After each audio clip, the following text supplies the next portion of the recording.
J'ai le plaisir de co-animer ce symposium des laboratoires FI que je remercie sur l'ostéoporose et donc sur la prise en charge de l'ostéoporose avec Madame professeure Karine Briot.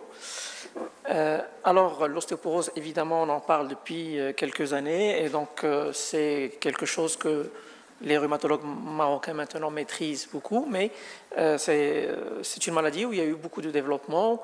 Et Madame Briot, justement, a été, je pense, la coordinatrice des dernières recommandations de la Société française de rhumatologie. Et en attendant des recommandations marocaines, on va essayer de discuter un petit peu ce qui pourrait se faire et ce qui se fait actuellement. Et donc, j'ai pensé démarrer en présentant 3 cas cliniques un peu de pratique de tous les jours et vous demander de voter est-ce que vous traiteriez ou pas ce genre de malade. Ça ne passe pas. Sans boîtier, on va voter à main levée. Il faudrait juste que ça passe.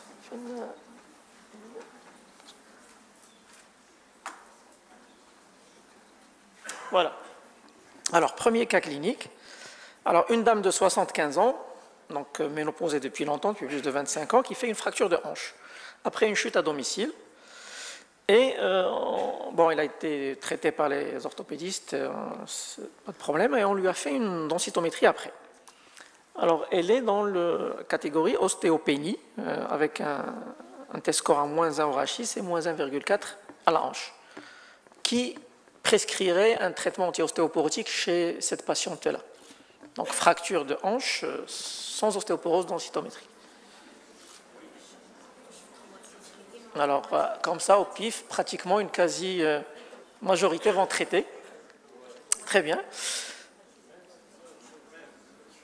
Alors, deuxième cas clinique, une patiente de 50 ans qui est en période de ménopause récente, donc qui ne se plaint de rien du tout, 65 kg pour 1,60 m. Alors, elle a des antécédents maternels, sa mère avait fait une fracture de hanche, et puis son gynécologue, systématiquement, lui a demandé, je pense que c'est fréquent, vous le voyez souvent, lui a demandé une densitométrie qui montre une ostéoporose, avec un test score à -2,8 au rachis et -2,6 à la hanche, qui traiterait cette patiente-là. Alors j'entends Frax. Là, on est déjà à presque la moitié de la salle qui va traiter pratiquement, c'est ça? Bien. Troisième cas clinique, une patiente de 60 ans, diabétique, un petit peu, disons, obèse, qui fait une fracture du poignet après une chute à domicile. Et sa densitométrie montre donc un test score à -2,3 au rachis et -2,1 à la hanche, qui traiterait cette patiente-là. Alors comme ça, au pif, on est à 20% qui vont traiter. Très bien, donc ça montre déjà qu'on n'est pas tous d'accord et que voilà, absolument, on a besoin d'essayer de se mettre d'accord après la présentation de Madame Briot tout à l'heure. Donc, l'ostéoporose, je pense que tout le monde connaît cette maladie caractérisée par la perte de la masse osseuse et la perturbation de la microarchitecture osseuse, responsable des fractures. Et donc vous connaissez les fractures les plus fréquentes, fractures vertébrales et fractures de hanche, responsable d'un excès de mortalité, mais aussi d'un excès d'handicap. On sait que la fracture de hanche, ça tue, mais on sait depuis cette étude que même les autres fractures majeures comme fractures vertébrales et les fractures de l'extrémité supérieure de l'humérus, etc., ce qu'on appelle les fractures majeures aussi, sont associées à un excès de mortalité. Donc le diagnostic, évidemment, est basé sur la densitométrie, mais le seuil, vous le savez, c'est un seuil de classification, ce n'est pas un seuil de décision thérapeutique. Rappelez toujours que l'ostéopénie n'est pas une maladie pour ne pas affoler les patients et qu'avant de décider de traiter, il faut absolument évaluer le risque fracturaire. Cette évaluation se fait sur plein de paramètres. La densitométrie est un des paramètres associés à d'autres, comme par exemple les antécédents personnels de fracture ou les antécédents familiaux, le risque de chute, et puis vous le savez, d'autres facteurs comme le FRAX, éventuellement le TBS ou les marqueurs de remodelage. Donc pour le FRAX, j'ai juste rappelé que il y a donc un modèle pour le Maroc. Et justement, ça sera ma dernière question, qui utilise Frax fréquemment? Peut-être on commence par voter fréquemment. Non, souvent, quelques-uns, parfois, la majorité, jamais. il y en a. Ben, merci beaucoup. Donc, je passe la parole à Madame Briot pour compléter, présenter les recommandations en matière de traitement d'ostéoporose. Bonjour à tous, merci beaucoup pour votre invitation et merci au laboratoire MSD pour leur invitation. Alors vous allez voir que je vais vous présenter l'actualisation, certains points des nouvelles recommandations françaises de l'ostéoporose et il y aura des points de réponse au cas avec un tableau qui va pouvoir en fait parfaitement répondre aux situations cliniques présentées.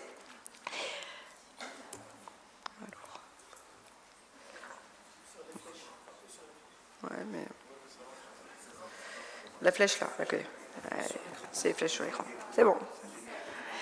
Donc, effectivement, comme on vous l'a dit en introduction, pourquoi est-ce qu'en France on a fait une nouvelle recommandation? C'est parce que la prise en charge de l'ostéoporose est vraiment très mauvaise en France. On a des chiffres de la Caisse nationale maladie qui a dit qu'il y avait moins de 15% des patients après fracture qui étaient dépistés et traités pour l'ostéoporose.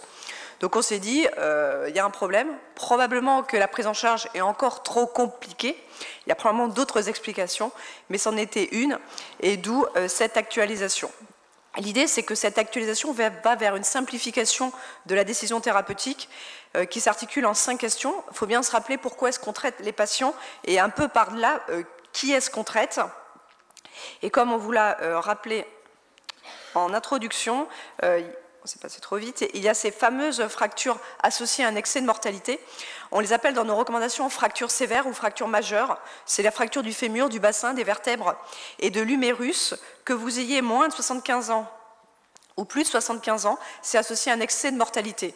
Depuis les recommandations françaises d'il y a 5 ans, de nombreuses autres publications sont allées renforcer l'idée de centrer la prise en charge sur ces patients avec fractures sévères et le concept des fractures sévères ou majeures introduit dans ces recommandations. L'idée, c'est que cet excès de mortalité, ce n'est pas le patient de 85 ans qui a une fracture du col du fémur. L'excès de mortalité, il est beaucoup plus important avant 70 ans et donc ne concerne pas que les sujets les plus jeunes, mais concerne également les plus, enfin pas que les sujets les plus âgés, mais également les plus jeunes, et ça c'est un point important. Alors, il faut cibler les patients avec fracture sévère parce que la nouvelle fracture chez ces patients explique 25% de l'excès de mortalité post-fracture. Et aujourd'hui, même si ce n'est pas très ambitieux, de faire de la prévention secondaire, on en est là en France, à essayer de faire en sorte que tous les patients qui sont à risque élevé soient traités. Alors, ce d'autant que c'est excessivement simple de savoir quand traiter, et ça a bien été repris donc, dans cette actualisation en cours dont je suis le chef de projet, faite avec de nombreuses autres sociétés savantes, SFR Griot parmi celles qui sont les plus impliquées, mais également les médecins généralistes. Cette actualisation va sur la simplification et va sur, on sait quand traiter les patients. Quand la patiente a fait une fracture, le risque de nouvelle fracture, il est majeur dans les 2 ans qui suivent. Vous voyez cette courbe qui montre que 1 an après la fracture, il y a un risque de deuxième fracture multiplié par 6. Il y a vraiment un effet temps dépendant, et ça c'est extrêmement important parce qu'aujourd'hui on est vers un changement de paradigme. On a à côté le Frax qui prédit à 10 ans, chez les sujets, on dit votre risque de fracture à 10 ans il est de 15%. Mais les patients, ils n'y croient pas. Les médecins encore moins, mais la notion de risque à 10 ans pour un patient où il y a plein de choses qui peuvent se passer entre, se faire renverser par une voiture, avoir un cancer, avoir une autre maladie, c'est absolument pas motivant pour les patients. L'idée actuelle, ça suit un certain nombre de papiers qui sont sortis depuis la fin de l'année, et notamment un papier de position que nous avons rédigé avec Christian Roux, alors c'est très anglo-saxon, c'est mieux en anglo-saxon qu'en français. En français, c'est le risque de fracture à court terme. En anglo-saxon, c'est le imminent fracture risk concept. C'est-à-dire, au-delà de cibler et de parler de risque de fracture à 10 ans, c'est de parler de risque de fracture à 2 ou 3 ans. Parce que là, on sait vraiment la cible qui doit être traitée. Et donc, il y a quelques études qui ont commencé à identifier le profil de ces patients, c'est-à-dire notamment ceux qui ont déjà fait une fracture sévère ou une fracture majeure, que je vous ai citée. Et dans toutes les études, il y en a 4, quand ils cherchent toutes les variables, ce sont que des variables reliées au risque de chute. La valeur de la DMO, le Frax ou l'antécédent de fracture non sévère ne ressort jamais comme étant associé à un risque imminent de fracture. Ça, c'est un point extrêmement important. Bien entendu, au-delà de ça, c'est quels sont les éléments qui vont vous aider à décider de traiter. Donc, on vous a présenté tous les outils et les recommandations ont vraiment simplifié en ciblant sur 4 outils que sont l'âge, l'antécédent personnel de fracture avec la notion de dépendant du temps et notamment de ne pas considérer qu'un patient qui s'est cassé il y a 10 ans, c'est la même chose qu'un patient qui s'est cassé il y a 1 an. La mesure de la densité minérale osseuse a été remise au centre des recommandations. Elle n'avait pas vraiment disparu, mais cet algorithme, si vous l'avez vu, qui passait de fracture sévère en traite, avait fait que certains avaient interprété le fait qu'on n'avait pas besoin de densité minérale osseuse pour traiter un patient qui avait une fracture. Et puis il y a toujours l'évaluation du risque de chute et les facteurs de risque de chute chez les plus de 70 ans.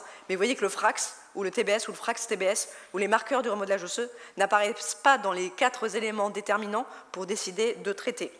Pour l'antécédent personnel de fracture, je vous l'ai dit, et le point clé dans les recos, c'est que vraiment on considère que fracture de moins de 5 ans, c'est vraiment un élément pour décider de traiter. Un numérus fait il y a 8 ans, ça n'a probablement plus le même impact. La mesure de la densité minérale osseuse a été remise au centre. On la rend nécessaire avant toute décision thérapeutique. Bien entendu, elle ne doit pas retarder, chez un patient qui a un col du fémur, qui n'a pas d'accessibilité à l'ostéodensitométrie, la mise en route d'un traitement, mais il faudra la faire.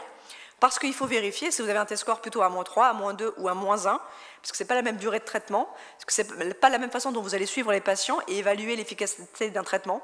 Et depuis 2012, et donc les dernières recommandations, il y a 2 publications de l'équipe de BIU qui ont montré que les patients qui, après une fracture du col du fémur, avaient une densité osseuse basse ou perdaient de la masse osseuse en post-fracture, c'était ceux qui avaient un excès de mortalité.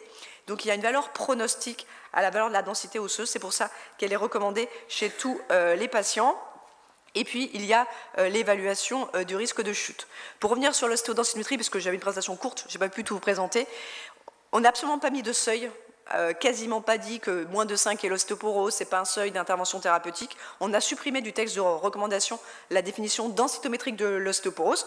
Il n'y a qu'un pas pour quasiment même qu'on n'en parle plus, mais c'est vraiment de dire qu'en fait, il y a un gradient de risque. Avec plus vous avez un T-score qui diminue, plus votre risque de fracture est augmenté. Et c'est ce qui est repris dans ce tableau qui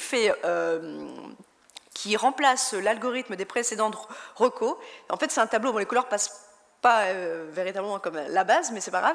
Sur la colonne de gauche, vous avez le -1, -2, -3. C'est un petit peu le petit nom du tableau, ça s'appelle le -1, -2, -3. Vous voyez, plus votre T-score diminue, plus votre décision va être différente. Dans la deuxième colonne, vous avez les fractures sévères, où vous traitez tous les patients qui ont un T-score inférieur à -1.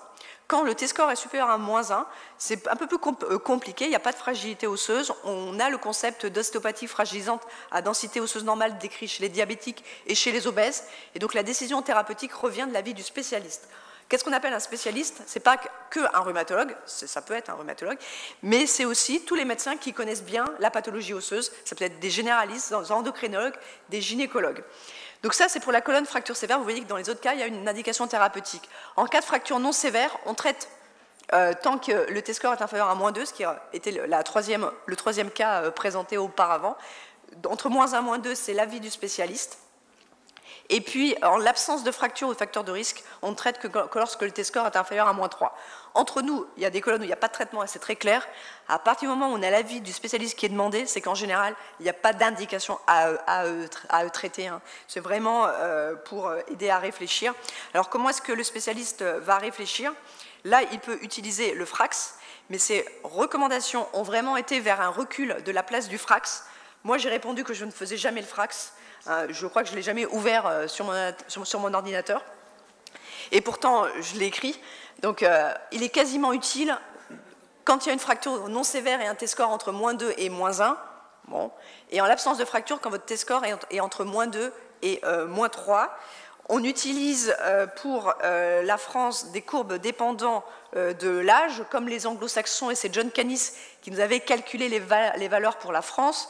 En fait, on considère qu'on traite si une patiente a une valeur de Frax supérieure à une femme de même âge qui a déjà fait une fracture sévère. Donc ça, c'est Made in France. Quid des autres outils, TBS et marqueurs du remodelage osseux dans nos recommandations? Aucune place pour le TBS. Mais comme vous le savez peut-être, on peut faire du FRAX TBS. Dans les algorithmes du FRAX, il peut y avoir une ligne pour le TBS. Et là, si on recommande dans certaines situations du FRAX, on peut dire qu'on peut faire du FRAX TBS. Comme les publications, et nous avons un papier qui vient juste d'être accepté, qui montre la même chose, que FRAX TBS égale FRAX.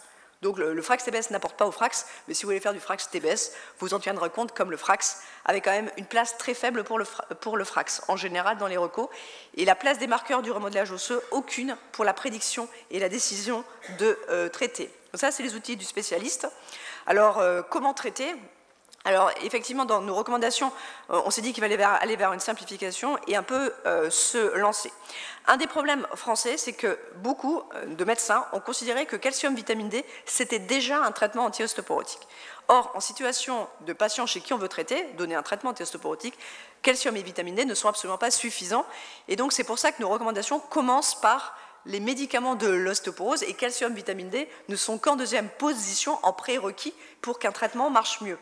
Mais on n'a absolument pas fait de longues lignes sur la prévention parce qu'après c'est considéré comme un raccourci. Donc il y a des traitements de l'ostéoporose. Alors ça c'est le modèle français. Fracture sévère non vertébrale, on a 4 traitements, alendronate, le dénosumab, le résédronate et l'acide zolédronique. À privilégier en cas de fracture du col du fémur pour l'acide zolédronique une perfusion une fois par an parce qu'il y a les études qui montrent que c'est efficace dans cette population. L'ordre est donné par ordre alphabétique uniquement. Pour les fractures sévères vertébrales, en fait, on peut donner plus de choses en France, et notamment le tériparatide remboursé en France à partir de 2 fractures vertébrales. C'est toujours de l'ordre alphabétique. Et en l'absence de fracture, vous avez les mêmes traitements, sauf le tériparatide. Je n'ai pas le temps de vous présenter toutes les recommandations, mais si vous allez sur le site du Griot, vous pourrez les voir. On a été plus loin à mettre des vignettes par 5 situations cliniques où on choisirait plutôt un traitement qu'un autre. Donc ce qui peut, comme je ne pouvais pas vous présenter, elle dure 1 heure les recommandations, tout, je vous encourage à aller les chercher. Pour ce qui est des apports calciques et vitamine D, on privilégiait les apports alimentaires, 1 gramme de calcium sont suffisants, et on a bien rappelé que le calcium n'était absolument pas un traitement de l'ostéoporose et n'avait aucune démonstration d'un effet antifracturaire. Ça, c'est un point important pour nos collègues généralistes qui parfois pensent que ça suffit. La vitamine D, c'est un point important. Il y a des recommandations françaises sur le dosage de la vitamine D et les taux à obtenir. Elles vont être revues par le Griot courant 2017. On est resté sur ce qui existait avant. Donc l'objectif est d'avoir un taux de vitamine D à 30 nanogrammes par millilitre. Ça reste vrai, notamment chez les patients ostéoporotiques, chez qui on sait qu'on veut au moins maintenir la densité osseuse. Et je crois que le point clé sur lequel on a bien insisté dans la recommandation, c'est à partir du moment où on décide de mettre en route un traitement anti-ostéoporotique, il faut s'assurer que le taux de vitamine D est à 30 nanogrammes par millilitre, même avant le traitement, parce qu'un traitement anti-ostéoporotique marche mieux quand le taux de vitamine D est normal. Et si vous avez toujours une carence en vitamine D et une hyperpara secondaire, vous pouvez même aggraver la situation clinique en donnant un anti-résorbeur. Donc c'est un point extrêmement important. Et cette étude avec l'alendronate, qui était en combinaison à la vitamine D, avait bien montré que la forme combinée bisphosphonate vitamine D, qui peut être une bonne option pour atteindre des taux de vitamine D suffisants et donner en plus le traitement aux patients, avait montré que par rapport, donc c'était une étude sur 26 semaines, durée jusqu'à 52 semaines, par rapport à un traitement courant, la combinaison permettait d'obtenir un taux de vitamine D normal, ça c'était attendu, donc à 30, mais ce qui était intéressant, c'est que le gain de densité osseuse était plus important avec cette combinaison que versus soit vitamine D seule, soit biphosphonate seul, enfin, en tout cas un soin courant. Il n'y avait pas de démonstration sur les chutes, probablement liées à un effectif insuffisant, mais derrière il y a plein d'autres études qui montrent que là, si vous avez un taux de vitamine D, le traitement marchera mieux que si vous n'avez pas de vitamine D. Le point vraiment clé en France, c'est le problème de la durée du traitement et du suivi du traitement. Et je crois que c'est un point qui pose problème aux patients, compte tenu de la tolérance à long terme. L'idée, c'est que c'est vrai que j'ai participé au reco de 2006 et de 2012 et 2017, et qu'en 2006, on avait écrit durée recommandée 3 à 5 ans. Et ça a été pris comme un raccourci, comme quoi on devait s'arrêter à 5 ans et plus traiter les patients. Ça ne veut pas dire qu'à 5 ans on s'arrête, ça veut dire qu'à 5 ans on réévaluait et on pouvait reprendre un autre traitement. En 2012, on a fait attention, mais la phrase, on l'avait mal, pourtant elle était réfléchie, mais ça a été encore mal interprété. Là, on s'est dit, on ne va plus recommander de durée minimale de traitement. La durée n'est pas discutée. Ce qui est discuté, c'est à partir de quand est-ce qu'on refait un point. On refait un point en particulier densitométrique après 2 à 3 ans de traitement. C'est là où on discute l'ostéodensitométrie. Bien entendu, vous verrez, il y a un suivi, il y a un tableau de suivi, ce qu'on suit tous les ans, quand est-ce qu'on suit les marqueurs, quand est-ce qu'on suit tout. Mais l'idée, c'est qu'on fait une ostéodensitométrie à 2 à 3 ans et qu'on ne discute pas d'une durée minimale de traitement qui est de 5 ans, qui est de 10 ans ou qui est de 3 ans. C'est dépendant des personnes. Alors, il y a un point important, la densitométrie osseuse a été remise au centre, notamment parce qu'il y a des traitements par voie parentérale, acide zoledronique et denosumab en France qui permettent de faire monter la densité osseuse. Et il y a quand même des études de Serge Ferrari faites à partir des études sur le denosumab qui ont montré quand même une relation entre le gain de densité osseuse et l'efficacité antifracturaire. Et certaines études de biomécanique chez les patients avec fracture du fémur, où on a simulé sur leur autre fémur à quelle densité osseuse ils allaient se casser, et qui ont montré que peut-être une densité osseuse costaud, c'est avec un T-score à moins 1,5 ou moins 2. Donc il y a un objectif qui est peut-être d'avoir un objectif densitométrique. Dans les recommandations, on était partagés, c'était 50-50. On est resté sur l'objectif minimal qui est de ne pas perdre de densité osseuse sous traitement. La perte de densité osseuse étant le 0,03 g par centimètre carré, soit 2,8%. C'est-à-dire entre 0 et 2 ans, entre 0 et 3 ans. Si vous avez ça, c'est le minimum. Si le patient n'a pas fait de fracture, n'a pas de nouveau facteur de risque, pour dire que le traitement est efficace et qu'on peut l'arrêter.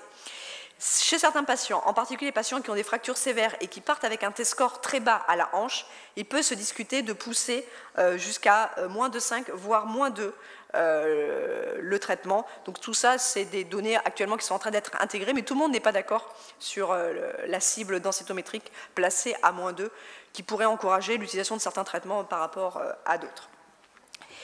Donc, combien de temps de traité? Je vous ai dit qu'il n'y avait pas de durée de traitement de la recommandation française.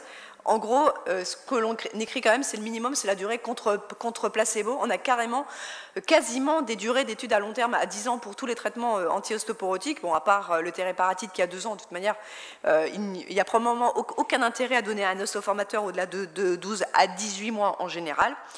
Et voilà, donc on dit que c'est une durée minimale contre placebo, et ensuite on réévalue, et au cas par cas, selon ces objectifs, on continue ou on arrête les traitements. Les critères d'arrêt des traitements étant, quand tout est réuni, pas de fracture, pas de nouveau facteur de risque, pas de baisse significative de la densité osseuse, et en cas de fracture sévère, un T-score au fémur supérieur à moins de 5, on peut décider d'arrêter le traitement. L'idée dans ces recommandations, c'est de traiter courtement et efficacement pour pas aller sur des durées 5 à 10 ans pour tous les antirésorbeurs et s'exposer aux 2 complications qui font aujourd'hui, qui expliquent en pratique le recul de la prise en charge, en particulier en France, c'est les dentistes. Ce n'est pas les ostéonécroses qui expliquent le problème, c'est plutôt la gestion des dents par les dentistes qui refusent absolument de traiter une dent d'un patient qui a reçu un jour dans sa vie un comprimé de bisphosphonate.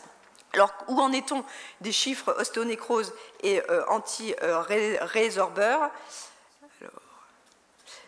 On est aujourd'hui à 1 sur 10 000 à 1 sur 100 000 en incidence, c'est-à-dire à peine très proche de la population générale. Ça, c'est pour les biphosphonates. Et pour le denosumab, l'anticorps anti-rancligand, on a quasiment les mêmes chiffres dans l'ostéoporose post-ménopausique, alors que dans les ostéopathies malignes qui posent problème, les chiffres sont aujourd'hui quasiment à 5% d'incidence, parce que les patients vivent de plus en plus longtemps, on les traite 24 à 36 mois, un petit sur-risque avec le denosumab dans l'os malin, probablement, mais en tout cas il faut être très rassurant. Nous on est très rassurant pour les patients qui n'ont absolument aucun problème à traiter 2 à 3 ans par le traitement le plus efficace jusqu'à 5 ans, que toutes les ostéonécroses rapportées en pharmacovigilance en France dans l'ostéoporose sont après 10 ou 12 ans d'exposition au biphosphonate, donc des traitements reconduits comme ça. Que ça, c'est un point important. Ce qui pose problème, non pas en France, mais aux États-Unis, et sur le recul des prescriptions qui est quasiment passé de 40 à 20% après fracture du col du fémur, si j'arrive à la passer, ce sont les fractures atypiques du fémur. Vous savez peut-être, ce sont ces fractures sous-trochantériennes spontanées qui commencent par des douleurs de cuisse, et puis le patient se casse spontanément en transversale vraiment cette fracture de la diaphyse. Et aujourd'hui, aux États-Unis, quand vous prescrivez un traitement anti-ostéoporotique, le denosumab ou un biphosphonate, vous êtes obligé d'informer le patient de ce risque de fracture atypique. Et ça a fait reculer, même si c'est extrêmement rare, car les chiffres sont à 32 par million de patients année. C'est-à-dire qu'on estime qu'ici, personne ne verra un cas dans son exercice de fracture fémorale atypique. Mais en tout cas, aux États-Unis, c'est une des causes. Les patients français ne sont pas très au courant de cette complication, qui est extrêmement rare, mais qui pourrait leur faire dire « mais à quoi ça sert que vous me traitiez si je dois me casser spontanément le fémur ?» Mais en tout cas, soyez vigilants que tout patient traité par anti-résorbeur qui se plaint de douleurs dans les cuisses, de se poser la question. C'est favorisé par la corticothérapie, et il y a une pathologie qui contribue parce que, en fait, ce n'est pas de l'ostéoporose et on leur donne parfois des biphosphonates parce qu'on a fait le diagnostic qui est l'hypophosphatasie. Il y a des cas de fracture du fémur à 60 ans qui sont des hypophosphatasies et qu'on traite par anti-résorbeur et là, ils refont une nouvelle fracture du fémur. Ça peut être une circonstance. Nous on a 3-4 observations depuis le début de l'année. Donc, il faut quand même regarder le bilan biologique bien avant de se lancer dans tout traitement. Ça, c'est le prérequis.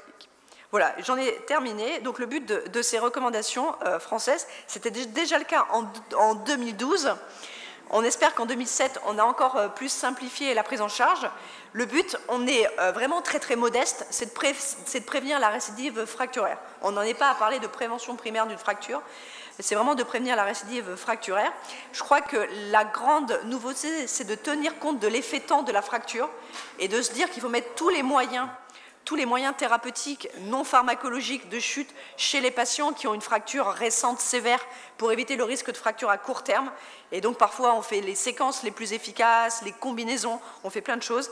Et que le problème aujourd'hui, et on a écrit un papier avec les sociologues, quand on parle aux patients de la notion de risque de fracture, en fait ils ne comprennent rien. Le risque de fracture à 10 ans, c'est complètement abstrait et probablement qu'il faut revoir notre copie dans la communication vis-à-vis des patients pour véritablement leur faire comprendre toute l'importance du traitement chez ceux qui sont à risque élevé de fracture. Voilà, je vous remercie.